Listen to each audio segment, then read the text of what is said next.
shit, it's actually happening now. I need to pull it off now. All right. So, first podcast. Yeah. We've been talking about this for a long time. Now we're doing it.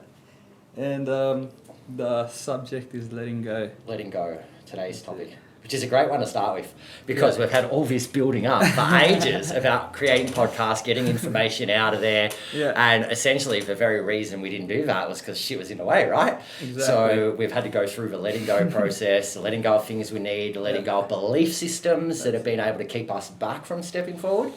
So, yeah.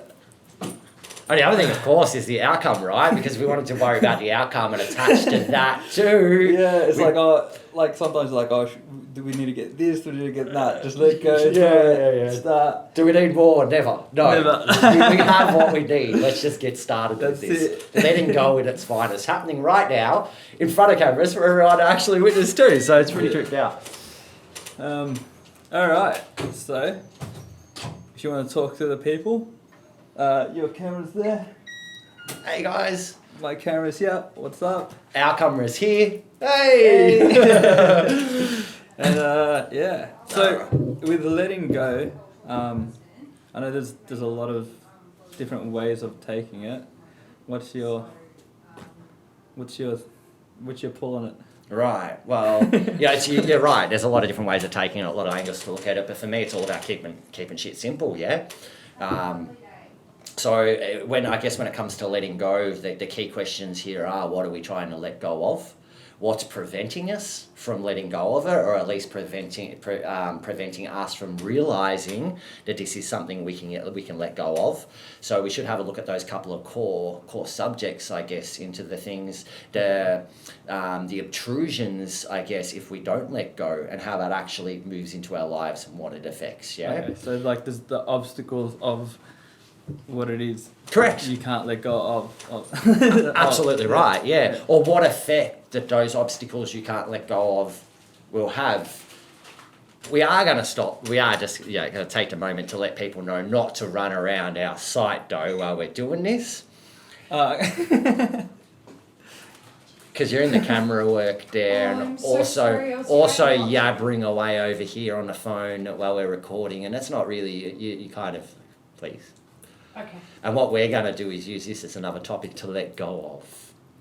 So sometimes in life, things just don't happen the way we want. I mean, you try to pull a video off, and then we have someone like Lil who just decides, well, waltz past in front of the cameras and we'll start yabbering on a phone. And we could get all caught up about that too, right? Well, we got to let go. No, we just got to let go. And we could be caught in the anger or the frustration about all of that, but we just blow that one out to the universe and let go.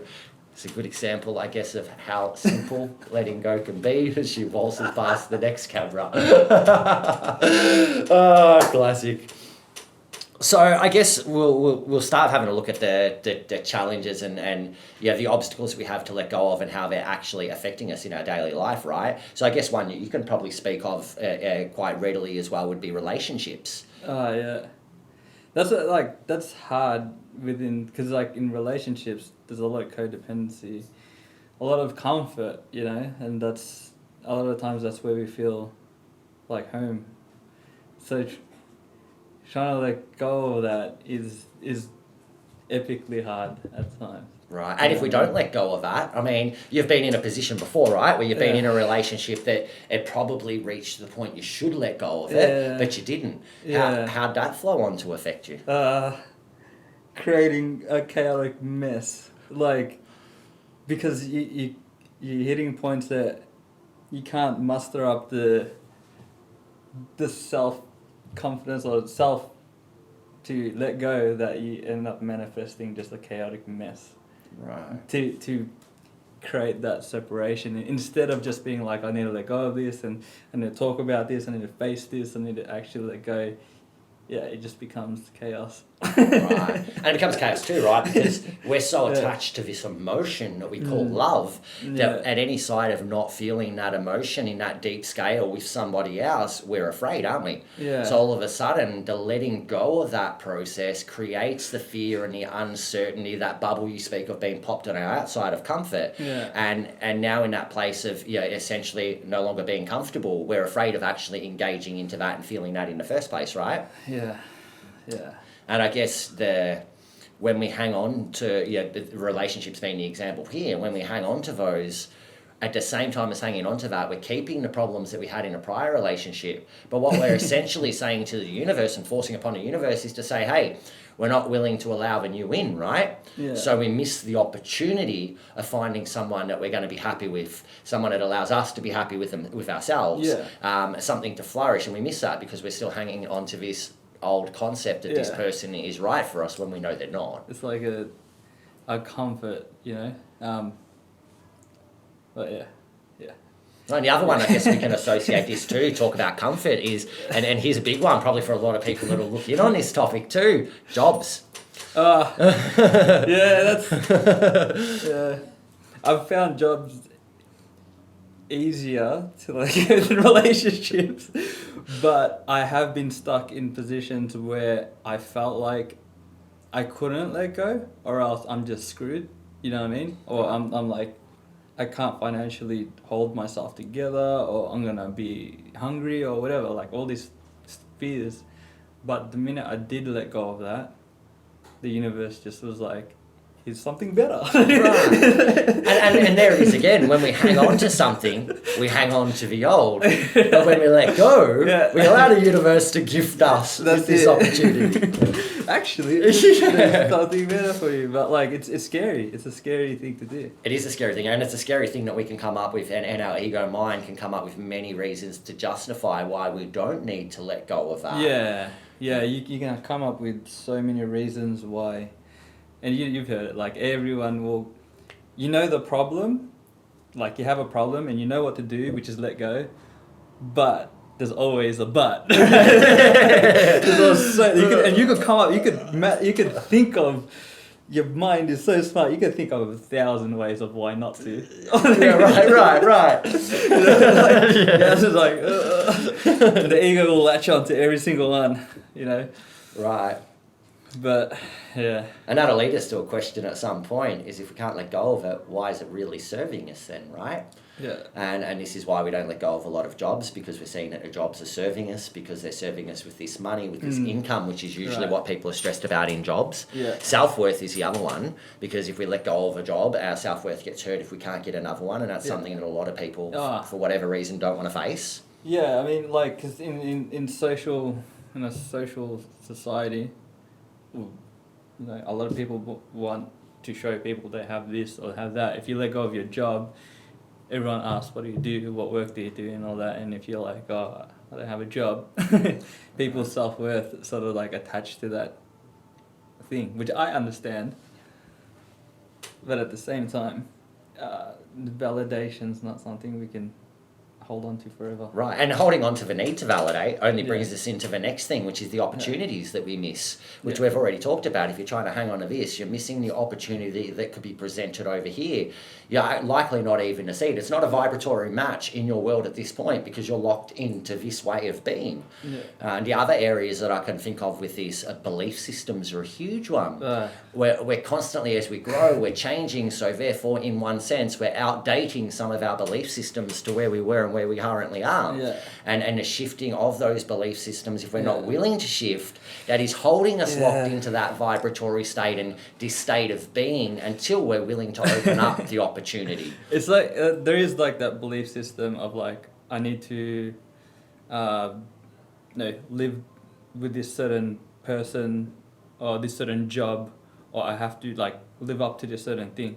And especially like with family and all that, like that belief system carries on from generation to generation, and you sort of carry that, I need to have this type of job, this type of relationship, this many kids, this type of car, you know what I mean? And it's a belief because, and you believe that, all my, everyone around me suffers through their work and work hard, they work hard and put their back into it, and that's how everyone should be, you know what I mean? That's a belief system. And sometimes you just got to step back and be like, is it really what I believe in that? Yeah. Do I believe in that, or is that the conditioning around me? Yeah. We have to take that moment to see what we believe. Yeah. So and as we talk about that, I guess it brings us to the key topics we've had a look at, briefly, if we're not willing to let go of something, what impact that can have on our lives. But to elaborate further in that, we can have a look at the key areas in life in which we are most likely actually needing to let go in the first place. Through my own research, my own understanding, my own communication with people, managed to narrow that down to a few key topics that it seems to be. And in those key areas, we've already touched on some of them. Beliefs is a big one. Beliefs is a massive driving one. And to go further than that, identity. Identity is a huge thing when it comes to needing to let go. Yeah, because you get attached to, this is the person I am, and like what I've shown people, and it comes to validation and all that stuff too. But sometimes we've built a character so far. We've built this character. It's like, everyone knows me for this. Everyone knows me for this. This is who I am. Like, I do this. But sometimes that character that you build is from conditioning. The character you build is from the environment. The character you build is just circumstance and all that stuff. But you haven't actually stopped for a second to be like, wait, is this really me though? It's like letting go of who you thought you were building as a character, as an identity. It's sometimes hard to let go. But the first thing you got to let go is the validation and the all that stuff to other people. You know what I mean? And be like, but what do I want to become? Who do I want to be? Or who am I? Who am I? Yeah. That's really essentially, that's almost $1 million question for many people. So who am I? But I like to meet people back with the better question. Who would you like to be? And really, that's what we're establishing here. In understanding what it is we as the individual like to be, we let go of any form of identity of what we thought we must be. Any of these ideas and concepts that have been put on top of ourselves, whether it be from things like you spoke about, family conditioning, which is a huge one. Many people out there have got parents that have the idea that the child should be this, and this is passed down the family here in this way, so we want to continue this. And this is a classic example of a belief system that doesn't belong to us, and we need to be able to disassociate from those belief systems, which takes us to the second of the key points, the belief system itself that is outdated, that we need to actually let go of to create that change. And it's looking at ourselves to see what belief system that may be, because of course in every different area of life it's a different belief system impacting that, right? So many belief systems. We are basically beings built on belief systems. Like, one lie we tell ourselves in this moment until we make a new lie in the next is essentially what a belief system is. It's nothing more than that, and this is why a belief system can change so readily, right? And if we understand a belief system can change so readily because it's only the truth of the current moment, well, then we realise we really need to create an art of being able to let go of these beliefs. Otherwise, what we're saying is we're constantly wanting to hang on to something that's old and no longer serving us. That reminds me of like, just in path of shamanism in general, your belief systems need to be like very flexible, malleable. Because like there is so many dimensions, there's so many multiple areas to be in, different frequencies to travel in, different things to, and you have to let go of not knowing or not thinking that you know, because that's a belief system. Right. You know what I mean? Like, because if you believe that like, oh no, this is what I know and this is the reality of it is, then what the sort of in shamanism, you sort of get shattered with that reality, and that reality could get shattered, and that reality could get shattered, and then you have to be able to like weave through the multiple dimensional realities of all these belief systems that manifest who you want to be. It's like letting go. You remind me of that. Like, letting go of the art of the shaman. I like that.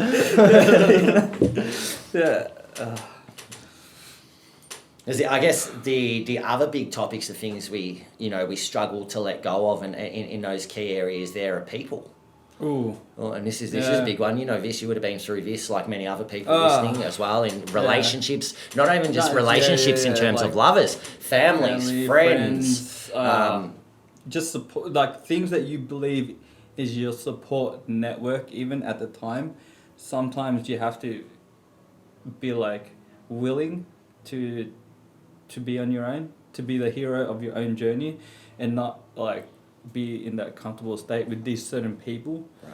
You know, and letting go of that can be daunting, because you're like, oh, but this person helps me with this, and that person helps me with that, and that person's this my support network for this.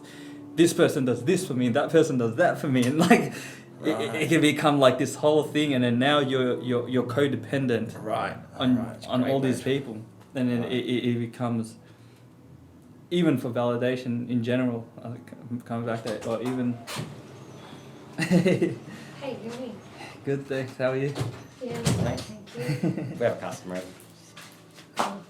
Oh, Yeah, even yeah, just having that thing that these people that you believe, again, belief system that you believe need to be there, is a very hard thing to let go of. Right, so good examples of that are parents. Yeah. Because of the support network that they gave us for, in most cases, up to 16, 18 years of life. Yeah. And you know, all the concepts you spoke about, you know, they help me to provide this food or to cook this food for me. You know, mum helps me to do my washing and has that done. And essentially all we've done is outsource our own individual needs to other people. Yeah. But in what process there have we empowered ourselves in order to be able to do and run all of the things we need in our life ourselves? Right, like, I'm telling you right now, learning to do the dishes is empowering. I'm telling you, like, that was a big thing for me. Like, just the willingness and belief that it's not something that's so hard, or not something that's daunting, not something that's actually like a stressful thing, and just Or something that you're above. Yeah, exactly. That's something that you're above, you're too good for. You know what I mean? Right. But learning to just sit there and be like, nah, this is good for me. Like, I'm cleaning in general is good for me, and just letting go of any of old belief systems and being like, nah, this is what I just do, and it's okay. I used to believe I'm wasting time because I got so much to do. No, I don't have so much to do. There goes the ego. Filling up all the time. Oh, there's a split second. All reasons. We got them all. This is my reason I'm not doing the dishes. That's another reason why you should do dishes. This is another reason why you get somebody else to do the dishes. You know what I mean? Yeah, there's lots of justified reasons to get somebody else to do it, isn't it? But just like letting go of all that and be like, look, I'm living now, and like, you can be happy in the now. Even doing dishes, you can just be happy in the now. You know, there's nowhere I need to be, I need to go, just and each of these things, like doing the dishes, cleaning a toilet, washing your own clothes that we've been dependent on a parent or a lover to be able to do, is essentially handing over our own element of our own power to someone else. And then later on, we wonder, when it comes to the art of letting go, why can't we let go? And it's pretty simple in that moment. It's like, how do you let go of something you never owned? Like something you became dependent on to someone else that you cannot do. So, I mean, your first step there is to empower yourself, right? Just to learn to do that thing. And very quickly, I mean, how many people move out of home? And for the first couple of weeks, that house gets chaotic. Washing builds up, dishes build up. But how long does it take before you realise that this is your responsibility now, and no one else is going to do this? There is no mum, there is no brother. And then you finally take that action and you do this. And at the end of doing it all, you sit down and you feel great that you just went through this process. You just cleaned it all up. That essentially you owned and took responsibility for your own stuff, right? Yeah. And this is what happens, the opportunity that's created when we let go of people in our lives that no longer serve our highest good. And that's what it's really about, serving our highest good. And it's okay to have a relationship with a person that gets outdated. We change, and these two people may have worked together well at this stage, but we need to accept, along with the belief systems, the identity and everything else, that relationship is only a construct of our experience, and that we can now let go of that and open up a new opportunity for a new experience in there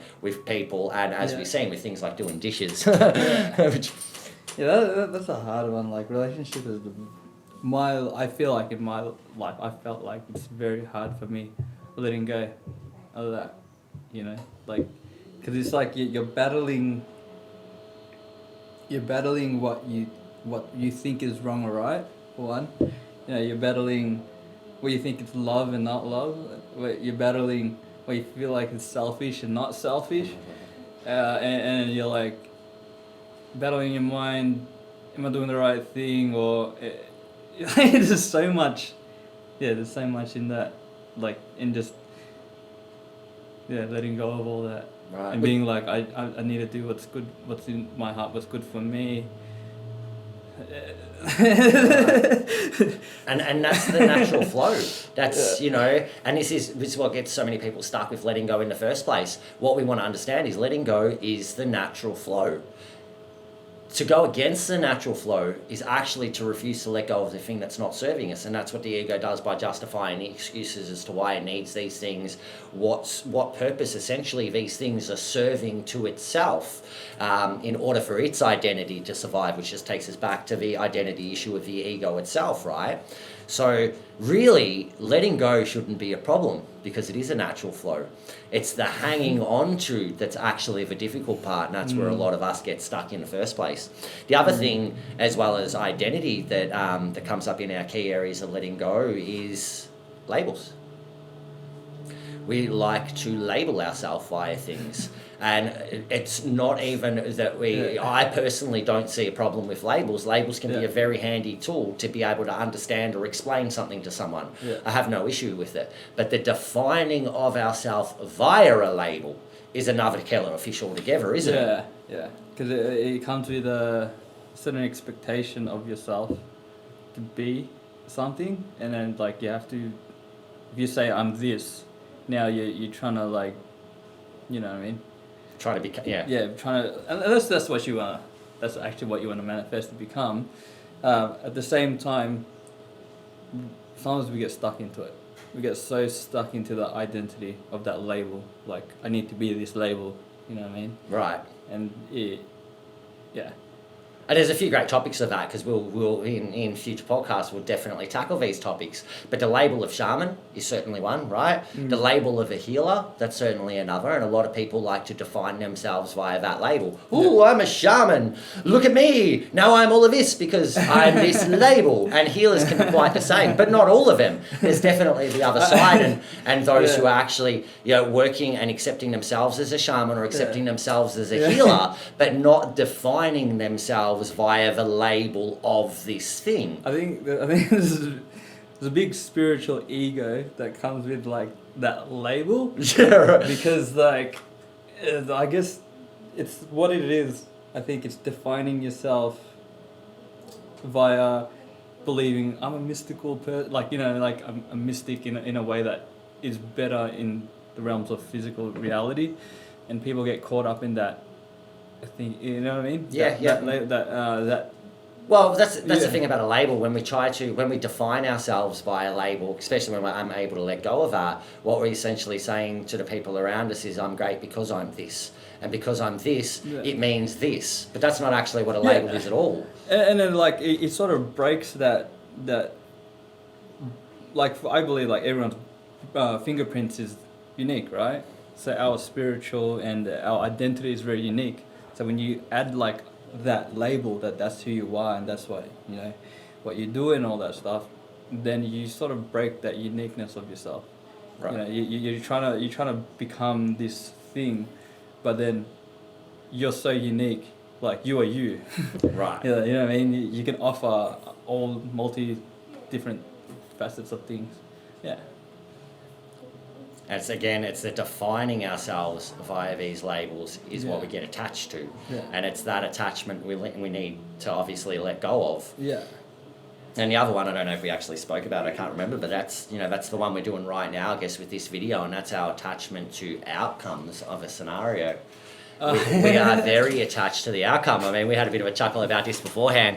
Started to arrange a bit of a table, get some notes ready, get all of this stuff ready, and we're like, hang on a minute, we're doing this video on letting go, and already at this point, in some sense, we're attached to the outcome. Because we're trying to make sure that it's a certain level, it has to be like this. Right. We have to deliver it somewhat form of professionally. We can't buggerise around in the delivering of that. I did laugh because, like, while doing this, I've been looking around. It's like, is that recording? Yeah, it's recording. Is that recording? Like, that's why I keep moving my eyes, and I'm like, looking at the time, didn't even pop up. But I do have enough time. We actually have 3 minutes to well, this podcast is coming across in a couple of minutes. But I could just record it, press record after that time. But like every time I've checked, everything was fine. So I was literally just holding on to the anxiety that, is everything alright? Right. So If not I letting just go. let go. Yeah, right. If So I not just- letting go is keep you anxious in the moment, right? Yeah, because like now my energy was like, and then my head goes, yeah. And then we're trying to control the time frames of it, so if the outcome shows us we have this video that goes for this long, and let me tell you guys, we already shut those time frames out of the window. Like we never made it any further. And how much easier has the process been though? Just saying, you know what, let's just be us and let go of that expectation of what the outcome needs to be, and simply move back into that natural flow of what is, and sit here and talk about the knowledge and the information that we know and we want to share, right? Yeah. Makes it so much more enjoyable too, doesn't it? Yeah. So- Yeah, it's just flowing. Yeah. Not holding on to, attaching to the anxieties of it all. Yeah, anxiety is one we like to hang on to as well at times. Yeah. I guess, and anxiety, and why do we hang on to it? And that leads us to a really good question about why we hang on to anything. Why do we not let go in the first place? Fear of stuffing up, I guess. Yeah, fear of stuffing up. That would definitely be one. Yeah. A lot of fears, I guess. There's definitely a lot of fear that drives stuff. But I guess essentially at the end of the day, if we can't let go, I understand that it might be a fear mechanism that's allowing the process to be, but if we can't let go, the real question for me anyway is, well, how's this thing serving us? So if it's serving us in this moment to engage this fear, for instance, just so it shows us we have a fear, so we can accept this, what most people would term the lower vibration of ourselves. Oh, it's fear, I don't want to touch it. Well, I think it's like what you were saying, attaching to it. Is the problem. Attaching to anything is essentially the problem there, isn't it? And knowing why, working out like if we are attached to something, why we're attached to it.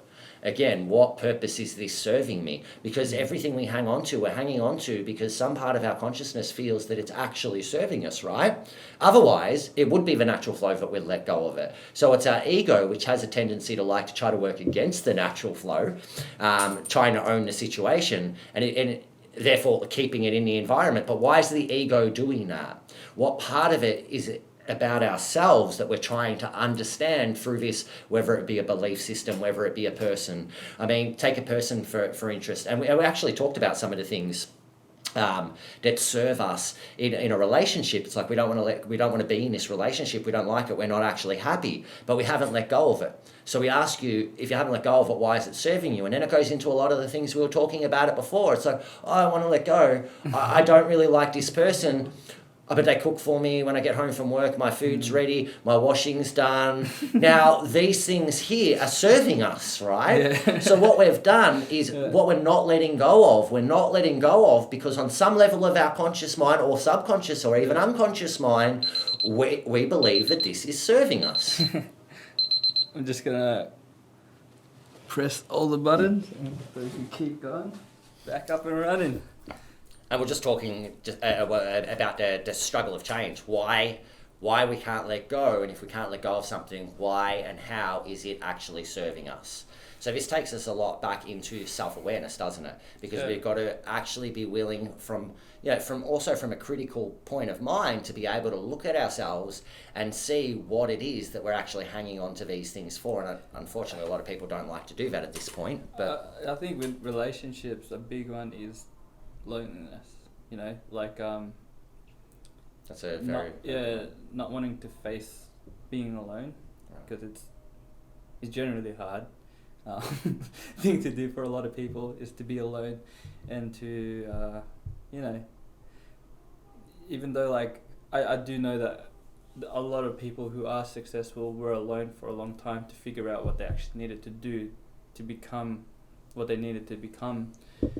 It's just a hard thing, I guess, to let go of comfort of not being alone. Right. Yeah. So what we're saying essentially is if we can't let go of this person, it's because they're serving the purpose of allowing us to be connected to someone or something else. Like an emotional support connection, or emotional support, or a support of our belief, a support of our circumstance is probably a good way to sum it up. So again, it just draws us back to, if we can't let go of it, why, how is it serving us? Why is it serving us? Because if we understand why it's serving us, it then no longer needs to serve us the same way, right? I guess part of the key to that is also understanding, we touched on self-awareness, understanding ourselves, right? Because, and this is where a lot of people go wrong on a lot of stuff. And I guess the example I'm going to give for this one is actually manifestation, right? Because a lot of people want to manifest, right? Anyone in the spiritual world knows about this thing called manifestation. It's fantastic and essentially get us what we want, right? But I've watched courses structured on this. So many of them have even been a part of these courses. Why can't I manifest what I'm really after? And most people, funnily enough, through my own work that I've done, what I've noticed most people are trying to manifest is love. True love, as they call it. It's love they're trying to manifest. So a lot of people say to me, I've been manifesting this thing, this love, the perfect person. And as they're manifesting this love, when someone comes into their life, because what they're manifesting is the perfect love, right? Careful of the key words that we're speaking to the universe with as well, because this is going to come up again. What we're manifesting is true love. We want love in its finest, unconditional love. That's what we want. And that is the message that we're putting out to the universe. But the problem with that message is that the universe is going to hear it from all aspects of ourself. And what it's hearing is, oh, this person wants love. So the first thing it's actually going to do to be able to get us love is show us what love's not. Oh, okay, yeah. You see? Yeah. So our subconscious mind and our conscious mind aren't necessarily in alignment of what they want. The conscious mind is saying, I just want this person here that I can love, have this fantastic relationship. The subconscious mind, however, is sitting on all the trauma, sitting on the conditioning, sitting on the beliefs, sitting on everything else that's in us. So in order to manifest us that love, it decides that it needs to show us what love is not. Because if love, true love, unconditional love ever come our way, how are we to accept it if we don't ever know what the opposite is? So the subconscious mind itself will first manifest something that's going to teach us about what true love is. So the first thing that walks into your life is another person. You go, oh, fantastic, I manifested this thing, it's going to be fantastic, and then it all falls to shit. And you go, oh my God, my manifestation fell to shit. Why didn't what I create work? It should have been this love. Right? And it takes you back to the point of why couldn't I let go? Because your subconscious mind and your conscious mind weren't in alignment. They were speaking two different languages about two different things, and your subconscious mind holds more programming than the conscious mind. So it's naturally going to manifest first, right? Do you think we need that though? Like, it's sort of like not experiencing sunshine or not experiencing rain, wanting the other side. Do you feel like we need that lesson to like the lesson of what love is not, to really appreciate what love is? Look, in many ways, I think it's unfortunate that I would say it, but I actually do. I mean, the reality to that one for me is if we didn't need it, why are we experiencing it? But we're experiencing it, and if we're experiencing it, there must be a need for it. But like, I feel that way about like growing up Jehovah's Witness. You know what I mean? Like, that was the opposite of freedom. At the same time, I feel like I'm still learning that lesson. That same, maybe it's a cosmic lesson that I just came here for, because that was what I was born into. And then I feel like a lot of relationships that I've been in had that same feeling. You know what I mean? That was sort of like being in religion. And I just feeling like,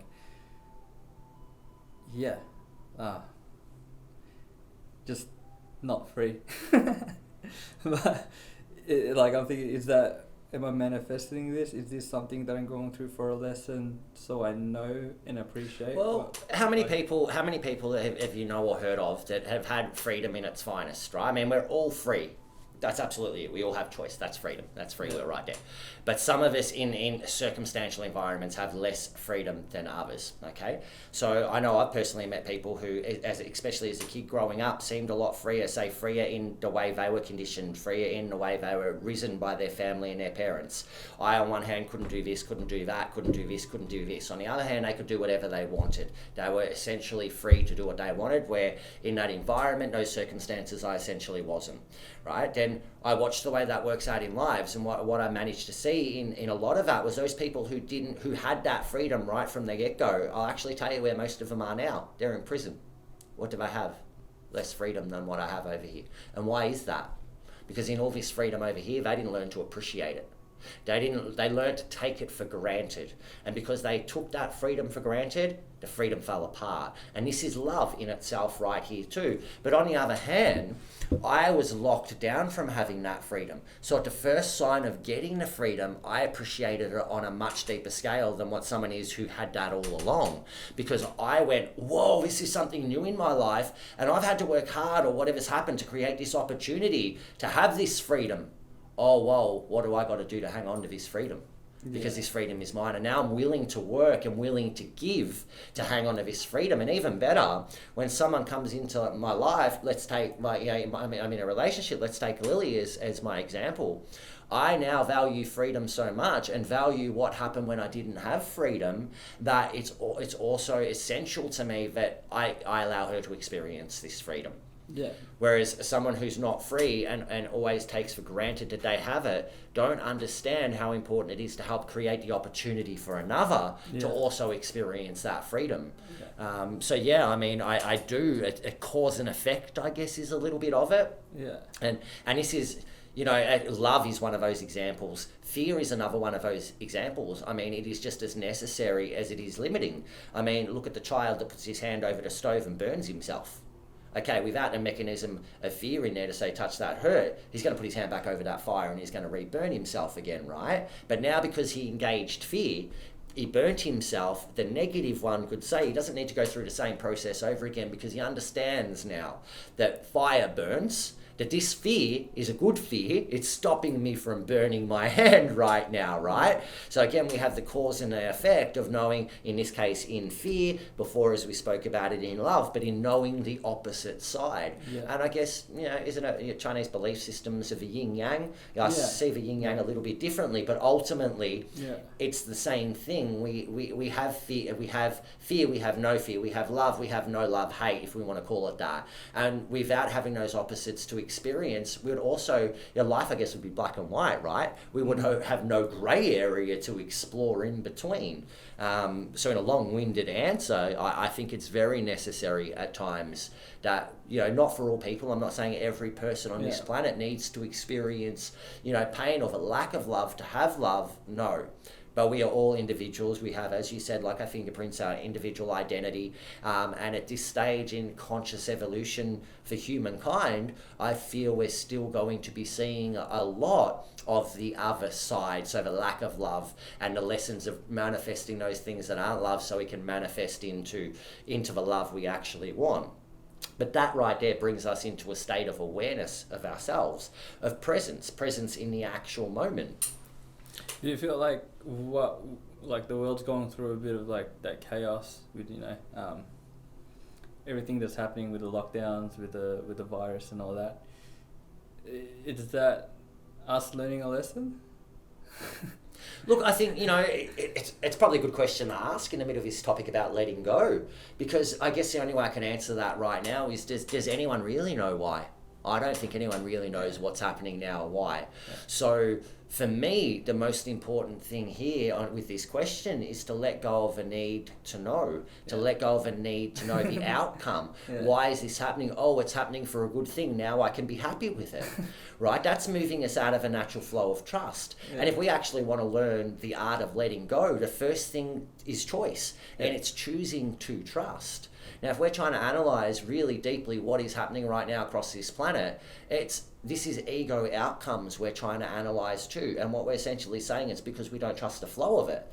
But do we trust the flow of it? I personally do. I guess to quote, not word for word, but to quote Bruce Lipton, and I think he says it really well, he refers to chaos, which, we have a caterpillar. Caterpillar's the caterpillar. It's working, it's in a functional working order. It puts itself in a chrysalis. At the point in time it goes into the chrysalis, its body begins to melt away. It's melting away. I'm melting. It doesn't know what the hell is going on in there. All it has is that in that moment is trust in the experience is what is happening. And he lets go of the experience. Now, if we take that chrysalis and we cut that open in the middle of this transformation that's taking place. I don't know if you've ever done this. I know as a kid, I certainly don't. Sorry. caterpillar. I know as a kid that I had a very interesting childhood. I'd certainly cracked open a chrysalis before and seen the goo that eased out of it. Yeah. And one would say, and as Bruce Lipton says, this goo represents chaos. It appears, key word, appears to be unorganized. Okay, a pile of cells, so a community, humankind, if that's what we want to call it, yeah, in a state of disarray, a state of chaos, it doesn't know where it's going. But if we don't have some little kid rip that chrysalis open and ooze all that goo out, and we let that process happen naturally, what's the next thing that happens? It's actually, the chaos itself is structured. Each cell knows exactly where to go to meet with the next cell to create this caterpillar that now comes out of the process. And a caterpillar came out of a liquid. The butterfly came out of the liquid that the caterpillar once was. And that right there is called chaos. So what we're experiencing as humankind right now can be likened quite heavily to the caterpillar in the chrysalis being melted down. Our eyes are melting off. We don't know what's going on right now. We really have no idea. But what we need to do is trust in that process. And instead of viewing it as chaos as something that's even out of control, is probably to view it in a sense that it's working in a natural flow, in which case it's in the control of the movement of the universe in the first place. And we let go of that, and then the caterpillar emerges out from the cocoon, right? So when I see what's going on with the coronavirus at the moment, my advice is let go. Stop worrying about what we can't control in the first place and bring our attention back to where we are, if you want to refer to it as this chaos, into the chaos where we are right now. Because in that chaos, each of the cells, me, you, us other individuals, the animals, all of us, the plants, we're all moving, we're all flowing ourselves in rhythm to where we need to be to allow those cells to connect into the butterfly, for the butterfly to emerge. But the caterpillar doesn't go to the butterfly in a day. You know, if we're looking at a whole world right here, it's a pretty big world. It's probably going to take a little bit of transition time for this process to take place, right? Yeah. But it's very real that once it's finished taking place, we could step out this other side just like a butterfly. And what's the first thing the butterfly does from there? Well, yeah. Let's go, right? I do see a lot of people awakening during this time. Right. And looking within themselves and having to let go right now, because like a lot of people are losing jobs, a lot of people are losing income, a lot of people are losing opportunity and friends, and because, you know, they social, like distancing and, you know, all that stuff, that people are losing their reality practically. Right. This is a lot of letting go going on right now. Right now, there's a lot of people just their reality shifted and changed, and they're like, we now are forced to let go, but at the same time, many people are trying to hold on, and there's a lot of awakening happening from it. There's a lot of finding out that since the paradigm and reality has shifted and changed, now they're looking to a different paradigm, and they're realizing, there's more to it. Right, and new opportunities are arising because of that, right? That's it. Yeah. So again, we are slowly becoming the butterfly. Yeah. Yeah, and as the butterfly at some point needs to take its jump. It needs to fly, but it doesn't know it has wings yet, right? Yeah. That is us right now. Yeah. We are learning that we can fly, and we are learning that we have wings, and it all it takes is letting go of the fear, of the uncertainty, of the unknown, of the need to know the unknown in order to allow our wings to flap in that breeze and spread our magic from flower to flower, from person to person. Love the way a butterfly sort of flaps around in its... even watch the way it flies, it almost seems chaotic. It goes this way and up and around, and it'll loop back again. It's like, it makes you wonder, does it even know where it's going? Probably not. It's following a natural flow. And that is probably all it knows as far as it ventures into thinking. So one of the topics is this will flow into that I want to talk about, because this is a big part of the letting go in the first place, is control. It's our need to control. And we have a saying for this: you need to lose control to gain control. Yeah. But there is a catch, because even when we lose control, when we gain control, we never really gain control. What we did was surrender our control to the universe, and because we surrendered it and we got out of its way and stopped creating it blocks of our what we think is greater consciousness at the time, the universe can now deliver to us what it wants, what we want from it, and what it wants from us. I feel like a big lesson for me from the past is I always try to make things happen the way I wanted to make it happen, and eventually you will. And that's the attachment to the outcome. You'll make it happen, but then you'll go through so much struggle, so much strife, and so much things, and at the end of the day, you get that little bit of control, but you end up not working out. But like when I learned to just like let go and be like, okay, I'll let the universe figure this out for me right now.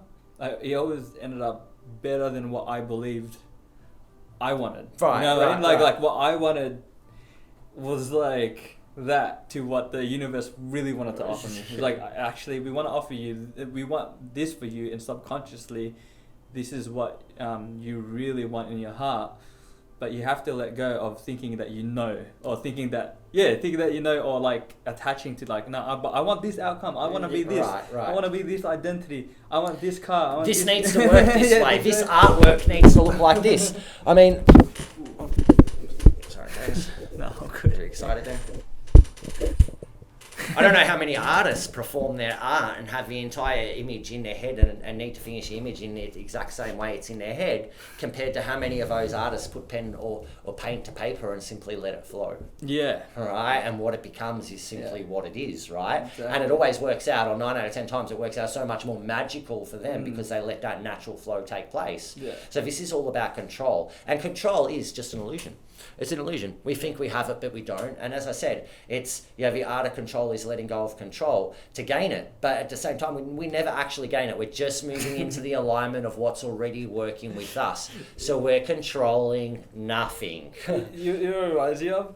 When you pull a tarot card and you don't want that card, and then like, so you're trying to control the outcome, yeah? You're So right. Pull another card and it's the same thing. Pull another card, it's the same thing. Yeah, right. It's like, I'm going to use a different deck. Pull the card, it's the same thing. And you're like, okay, you gotta let go because that's the message you're trying to, you know what I mean? But it's like, sometimes it's not what you want. It's like literally not what you want, or not what you want to face. Not what your conscious mind wants. Yeah, but like subconsciously in your higher self, or your source self, or whatever you want to call it, actually that's the path that it's trying to guide you to. Yeah. It's like we got free will, you know what I mean? right. We can find our greater self, prove that we have our free will. Because we have free No, will. I'll show you I have this, but I'm giving you what you want. No, I know better. It's not the card, just pull another one. And how many times has this happened to people before I end up in a car accident or with a broken leg? And it's quite funny because I meet these people all the time and they're like, oh, what happened to your leg? They're like, oh, I wasn't listening. They seem to know straight away. That's the crazy part. Like, a lot of people who do go through big events like that, like accident or hurt themselves or anything, just a big event, they know that they were leading down a certain path and that they wanted it so bad, but the universe needed to give them a kick and they weren't listening. You know what I mean? It's a common thing. And this is often due to the conscious mind and the subconscious mind not being in alignment. Yeah, because the conscious mind is arguing that this is what I want, but what's often happening there is we're not taking the time to slow our mind and therefore slow our conscious mind, our ego up to allow ourselves to see what our subconscious mind is up to and how it's actually feeling in the first place. We're constantly with our conscious mind hiding what's actually going on in our back. This is our defense mechanism. Our ego, if we don't have self-worth back here, we adjust our consciousness over here. So we overexert our energy and overexert our ego to balance the counter-react over here. So what we need to do, and especially when it comes to the art of letting go, manifestation also, like I spoke about earlier, it's aligning our conscious mind to our subconscious mind. And there's a few key things we need to do there. First is become aware, right? Yeah, awareness. That awareness is a big one. It's a big one. Yeah. And to become aware, we actually need to sit. We need to sit. We need to slow down. Yeah. We need to stop our habitual nature. Yeah. Because our habits are just our ego and our conscious mind constantly keeping us attached to what's going on here and keeping us outside of what's going on back here, right? Yeah, it's like, that's the thing, like, this whole worldwide event that's happening right now is putting people to a certain awareness of themselves because they have to let go of a lot of things. And going back to being alone and finding it hard to not let go of a relationship or whatever it is, you can't be aware of what you really feel or who you really are unless you jump into that space, you right? know? And that's what you were saying before. Yeah. It's in at least one of our theories here on what's happening right now. If the universe put us into that chrysalis and allowed everything to melt into that chaotic stage, so we could have that time to simply be able to see and associate to our subconscious mind and our deep-rooted feelings and awareness, we could then become aware of those, right, and begin to alter and to change those, right? Yeah. It's like becoming the butterfly through awareness. Correct. And dissolving what we thought we knew. Right. We are. We thought we are. Well, the butterfly couldn't. If the butterfly couldn't fly, it wouldn't be a butterfly now, would it? It thought it was a caterpillar. Right. So you've had to become aware that it now had wings, right? And it's now a butterfly. It can fly. I'm not a caterpillar. I'm actually a butterfly. Hang on. What are these things? No, it would be before it was a butterfly. It'd be like, I'm a butter. I'm a butter. No, what are these wings? Shit, I'm falling. I'm flying. I'm a butterfly. It's like being aware. But the point, and that's the point. Awareness is the absolute key in allowing ourselves to create the change and to align ourselves to the subconscious mind, which is actually what's been manifested into our lives in the first place. And the other thing, I guess, that goes along like this, when we start talking about aligning our conscious and our subconscious mind, it matters quite a lot, as you, I'm sure in some research or just in life, you would have noticed what words we use in things.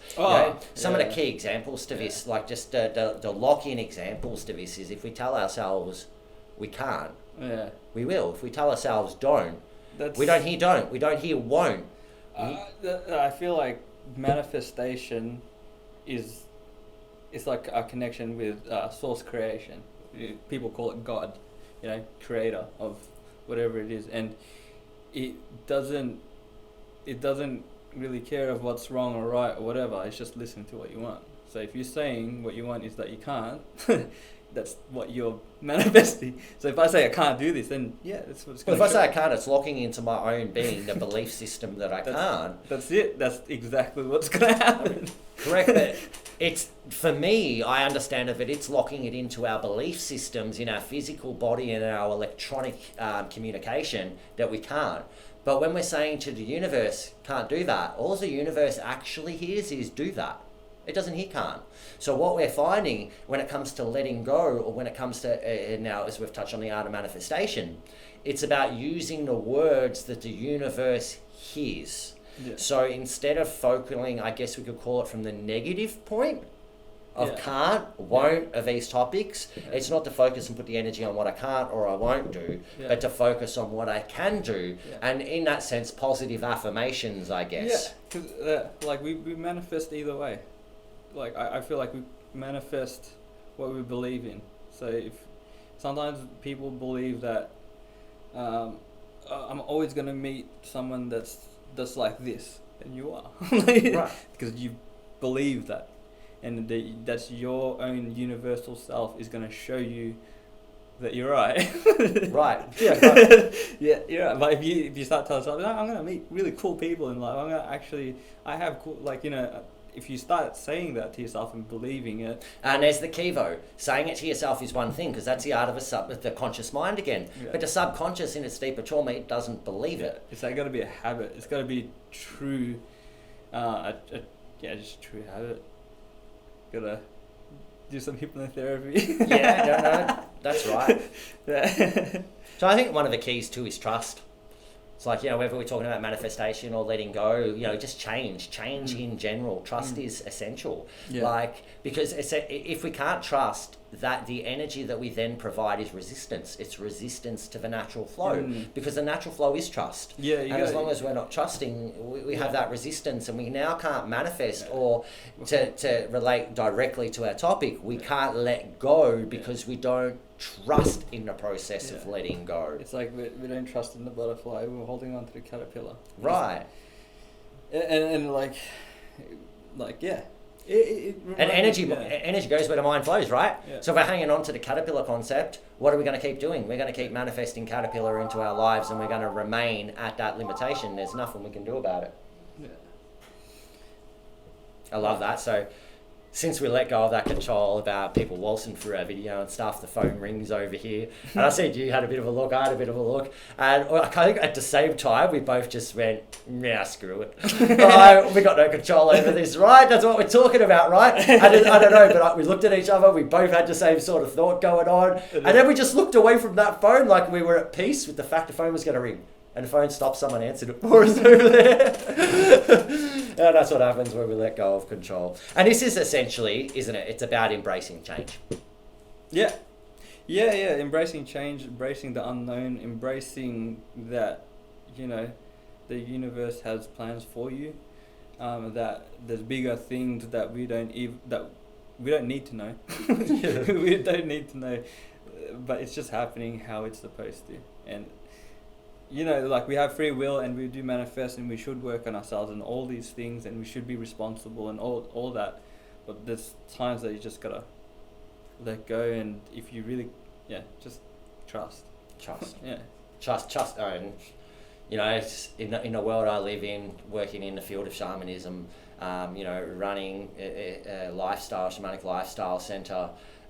The one thing I learned very early on in my path was none of this happens without trust. Yeah. And there's no opportunity to connect into a greater consciousness or other parts of your own consciousness, spirit, whatever you would like to refer to it. And they're both the same thing and separate, different individual things too. But that connection wouldn't be allowed if we didn't trust the process to actually moving in the first place, right? Like if you there's so many times that if you fell into the anxieties of fear of it all, I think we got like a minute, then it just wouldn't be where you are now. That's right. I mean? Yeah. Because that literally holds people, would have held so much back. You're just like, nah, trust it. What's happening is happening. Just go. And then it just works out. Yeah. You know what I mean? Yeah. Reset those, Yeah. Back again. We just had a bit of a break. Timer went off. Yeah. Talking about letting go. Had to let go of that urination. Yeah, we just had to let go. Yeah, feels much better. We've gone through a bit of a process of letting go on this one while we've been doing a video, eh? It's been a bit of fun. This is the first time we've had Jecerey on video as well. Hey, Jecerey has, I wouldn't say refused, but he's really stepped back from being in the videos before. So this is for whatever reason he had, but this is the first time he's really actually full in this form of video with us and willing. So, amen to Jecerey that let him go. So, I guess we're gonna talk about the last few subjects of letting go. Sorry, I interrupted. The topic of letting go is someone walks in the door that we've just interrupted 4 times, and then he waltzes back in the door talking. Am I interrupting? Let go, guys. Perfect. So I guess that takes us to finish this off now and sort of cap it all off in a sense. Yeah, we talk a lot about letting go. We've talked about complications in not letting go. We've talked about the concepts of the main concepts of what it is we got to let go of, the key ideas in that.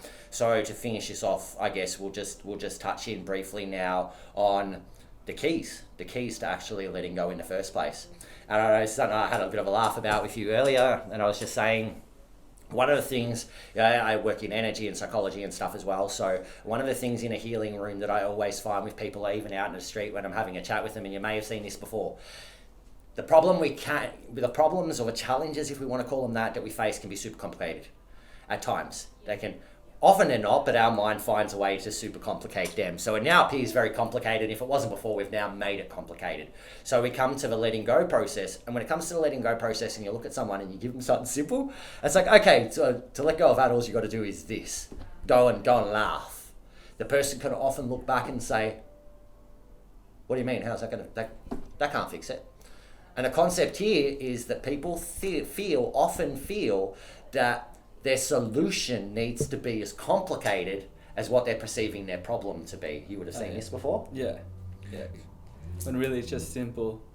Very, very simple. Yeah. And that's the key. It's just keeping it simple. The solutions don't need to be as complicated as what the problem seems to be. Actually, the solutions are often simpler than what the problem is. Yeah. But it's emotionally, I guess, and out through attachment, that's where it's difficult. Yeah. But now we've gone over the awareness, understanding ourselves, having a bit of a look at our subconscious and how it's working, we find that whole process to re-simplify things a little bit easier again. So I guess that'll take us to the first point, and we've already discussed this point. Awareness. Yeah.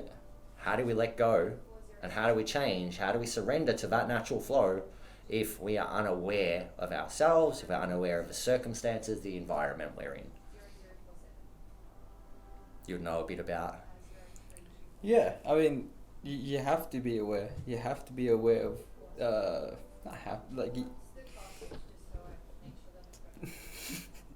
yeah, like... It's hard using words the right way sometimes, isn't it? Yeah, because have to is a big statement. Yeah, because no one has to do anything. You don't have to do anything, yeah. Right. But like being aware is important to know what to let go of. Right. Yeah. In which case, the things we need to be, to be able to come aware of, so we understand this, are things like, again, our belief systems, our habits are a really, really good one, and they're usually some of the easiest to find and become aware of. There's a great one, present, the present moment. Right. Yeah, to become aware of the present, because if we're aware of the present, then we're aware of what's not the present. Yeah. And the reality to that is, as long as we're thinking about the future, we're actually paralysing the present moment, right? Yeah. We're not even in it. And that actually takes us to an interesting point about presence in the first place and becoming aware of that presence. Presence is in this moment. The universe, ourselves, our own mind especially, doesn't work in the past. It can't do so. And we were having a bit of a chat about this earlier. If our mind's working in the past, it's working from memory. But we don't remember whole situations. We remember key points of those situations, and then from there it's just an algorithm that allows our mind to be able to plug in all the ideas. If this happened this way, this happened this way, and this happened this way, this is what must have happened on the in-between. But it's not actually fact. Yeah. So the past we're looking at doesn't exist. Yeah, we mostly just remember the emotion, how it felt, rather than what actually happened. Right. In which case, again, we're resisting a natural flow of life by placing ourselves into an emotion which doesn't even exist in the memory. It's only existing in us conjuring up about how we feel about this memory. Because we get so attached that this happened, that happened, when really we just gotta let go of it all. Gotta let go of that, yeah. And that takes us to the future. The amount of times we spend pondering the future. But the future has not happened.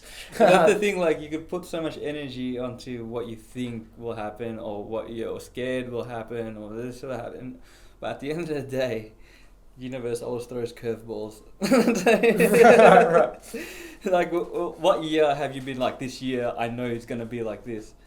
It's always shifted and changed and gave you some, like, Right. curveballs. Which essentially says to us, as long as we're living in the future, this is what creates a state of depression, right? Yeah. Because we're not reaching or attaining what it is we're seeing in the future. It's what we've got to do to attain that leaves us feeling somewhat anxious. And that's what happens when we live in the future moment. Yeah. So the awareness is about becoming aware of the present moment, the present state of being that we are in, and understanding it from that point of view. Because that allows us to control our thoughts, to be able to work with manifestation, with our subconscious mind, and be real with it by sitting with it and understanding it in the first place. And I guess that brings us to the second of the key points: choice. The one thing we often don't like to know we have. Yeah. You got to make that choice. Sometimes we throw our choices on other people. Like, we ask other people for advice, or ask all these people for this and that. And then, like, we throw we throw the responsibility on other people. Right. So we just got to make that choice. Right. Yeah. And it's a good way, in a sense, for me, that I see that we as human beings like to cop out too. I don't have a choice. We always have a choice. We may not always like our choice, but we have a choice. I remember watching as a child, I think I was 13, and I watched that film. Maybe you've seen it, Dangerous Minds? Did you ever see that as a kid? Highly recommend watching that. I thought it was a great film as a kid. Yeah. But the concept of that was exactly the same. There's those moments when you your ego mind jumps to to the future moment when you're still in the present, and because of that moment you lose track of what you were doing in the present because your mind attached to the future. I just went through one of those moments. And I started to attach to the future of something and realised that happening in my mind. I thought I've got to let go now of that future concept and bring myself back to the present. In the present, I'm like, where am I? And now I've done that, I'm back in the present moment and where I needed to be. And the example that they were giving in this movie was, okay, so someone's got a gun you're in a dark alley, someone's got a gun to your head, they're going to shoot you, you're about to die. And you say, I have no choice. But you do have choice. You have choice in that moment as to how you die. You have the choice as to whether you scream and cry and carry on, or whether you put a smile on your face and be present in your last moment in gratitude of life and accept what is about to happen. The defining thing between the two is nothing more but choice. We always have choice, and what we do with that choice matters. I feel like that's the thing. The universe can throw things at you or put you in a certain situation, but how you respond to it is your choice. Exactly. And as long as we're talking about letting go, well, then the choice that we really should consider choosing in order to let go is trust. Bring it straight back to something we've spoken about, I think, many times during this, what was supposed to be a 15-minute segment. It's now blown on over an hour, but it's trust. We need to trust. Now, to be able to make a choice and be able to sit with that choice, to be able to let go of the choice we made, we simply need to know or to believe in ourselves that we made the right choice, that we can trust our choice. And this, in order to let go, we simply need to have trust in the universe, in concepts of how this universe works that are much greater than the concepts our ego mind has in identifying itself as separate from all of this. So choice is a massive topic when it comes to letting go, because we first need to choose to let go. We need to look and become aware of why we want and we wish to let go. And a lot of people don't actually look at these things. They just figure it's a good idea to let go of this, but why? Become aware of our choice and choose in that moment to actually trust. So you can allow that universe to flow in its natural rhythm towards what you want, because what you want and what it want are actually aligned to the same thing. So that's a really, really big one. It's an interesting one, and people can say, how's that help you with letting go? Jecerey, breath. Oh, yeah, I think that's a big one, honestly, because breath, it literally can control your emotion or your state of being in, if you're breathing. Right. And then you gotta let go of that. Go. But then if you wanna if you wanna get some energy up, then you start breathing. I think breath can. Right. And we've seen classic examples of that. If someone is going through an anxiety attack, what's the first thing we do? We breathe with them, we show them to breathe, we calm down their breath. If we calm down their breath, what do we calm down? Their mind. Yeah. And exactly. this is the key point. I mean, you look at the yogis, look at the Buddhists. They all teach you that to slow down and to slow your breath puts you in a state of mind where you can move into silence. Yeah. From this place of silence, we can hear our deeper thoughts. We can hear our subconscious. Yeah. Even if we go deep enough, we can actually attach to and associate to our unconscious mind as well. But in order to do that, we need to slow down. We need to stop. Yeah. We need to separate out from what's going on around us. Yeah. And often when it comes to letting go, we're in the emotion of it, aren't we? Yeah. And it's hard in that emotion to be able to let go because we're feeling it. We've become anxious, like we're talking about. With shallow breath, we're breathing low. So the first thing we actually need to do is just start to alter our breath. Start to breathe slowly. I noticed that a lot, even when people are coming in or just in an environment, if they're in a rush state, everyone else starts getting that rush state and everyone's breathing the same because we're all feeling each other's rhythm. And then it's sometimes you got to be the person to let all that energy go and be breathe out of it so other people can feel that you're calm and no matter how much they're in that energy, you can be the one to center it all. And this is especially important if one of the topics we're dealing with letting go of is in relation to people. Yeah. Because Yeah. you know, often people are trying to let go of something and then in the middle of some form of argument or some form of discussion with the person they're trying to let go of the topic with that person they're letting go of. And tension builds, emotions builds. We all felt that. We start to get angry, we start to say things we don't mean, we start to get upset. And this brings us back to our breath. Because if we slow down in that moment and we breathe, we can start to understand what we're trying to say, and we can deliver that the right way. We can hear in our mind the right way beyond just our initial emotional ego needs. We can see from a holistic point of view what we're actually after. We can calm ourselves down and we can begin to deliver. We can begin to move ourselves into a place of trust, which is obviously super important when it comes to letting go. So breath, don't ever forget to breathe. When challenges get hard, when we're looking at letting go of something, go to the breath, and going to that breath allows us the other opportunity to receive even other information from the universe and its sources on letting go and understanding ourselves to make that easier.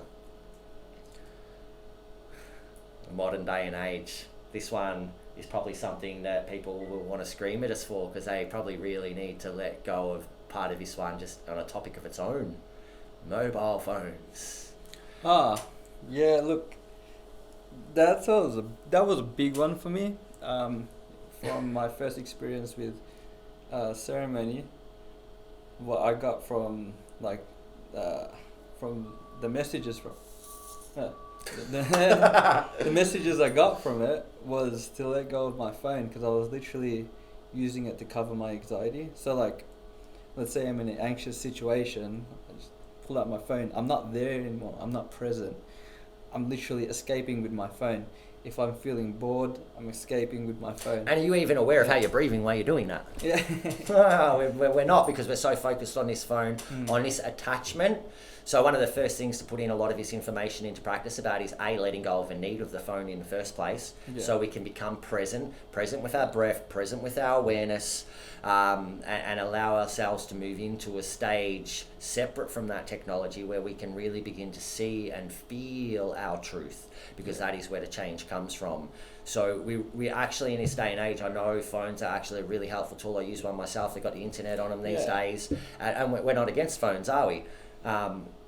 A big one I did was deleted Facebook. Oh, that was I went here as well. That was a sense of freedom in itself. There's an attachment to all these weird connections and identities and outcomes and all of our key topics are on Facebook right there. And you're just scrolling for like for a spike of well, a lot of the time it is some form of validation, isn't it? Yeah. Validation that someone else is going through the same thing, or that someone's got a bit of problem, or that someone agrees with what we're saying here, or to value our own worth. How hot am I in this photo? You know, and there is a feeling that it makes you think that you are being social in a sense. There is a social aspect, but I feel like you're missing energy in people. You're missing body language. You're missing so much aspects of communication, but it gives you this fake feeling of a social. It's a fake feeling of being connected, when really it's a face. And it's a face that when we plug into, we're plugging into the vibratory energy of that thing, right? So in this case of Facebook, I mean, I know there's some beautiful connections and networks on Facebook. Yeah. I'm not saying everyone uses Facebook for the same reason, right? Yeah. Obviously, I'm against Facebook, but itself and its ideas. Yeah. But there's small groups, even some big groups on Facebook that may connect in there and talk about beautiful things and be very positive for the community around them. But the reality at the same time is Facebook as a whole is a vibratory energy of anxiety, of bullying, of low vibration validity of self, essentially, and we're using it for this tool. So if we are plugged in electronically to this anxiety, to these low vibration functions and emotions and habits, how are we ever going to become aware of our own in the first place? How are we ever going to be able to breathe our way into our truth, to see what our subconscious is really speaking to us about, if we're constantly, as you said, escaping that as we stroll through? And I feel like it's escaping social anxiety, actually going out there, meeting people. It's escaping, just situations. You could be in any situation and be talking to someone, or the universe could put the right people in front of you, but you could just be on your phone. Right, I've seen this happen many of times. It's like, too. this is the perfect opportunity. The universe has put you there. You can connect. You can have a real person-to-person conversation, a real connection right now, but you're on your phone, and you believe that this is enough.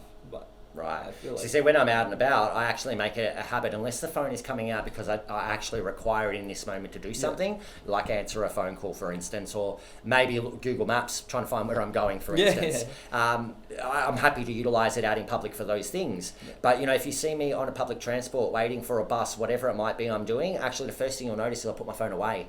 I actually feel the energy. Oh, I'm on my phone and I'm unplugging from everything else and staying present here. So I put the phone away, knowing that the opportunity is now created for someone to walk past that I can now interact with. And let me tell you, have I met some people out on the road traveling that have changed my entire life? Yeah. And the only reason it happened was because I put down the phone. I put down the phone because I was willing to let go of all the belief systems that I had attached to the phone. And because I could do that, it then opened up the opportunity for me to become aware of things like my breath.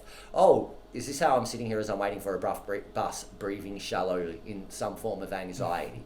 And it gives us the ability then to alter out that breath, to fall into a deeper, we could call it trance state of being, but a deeper, calmer, peaceful state of being. And from there, we become aware of, what it is in the first place we need to let go of, why we need to let go of it, and how we go about letting go of it by detaching from certain thought processes, these sort of things that we've already discussed about in reasonable detail. Ooh, that one. Yep. So, the last thing I'm going to say to finish this one off here. Okay, that's still got 10 minutes. This one, for some reason, turned off. It's all right. We've got to finish off on the other two anyway.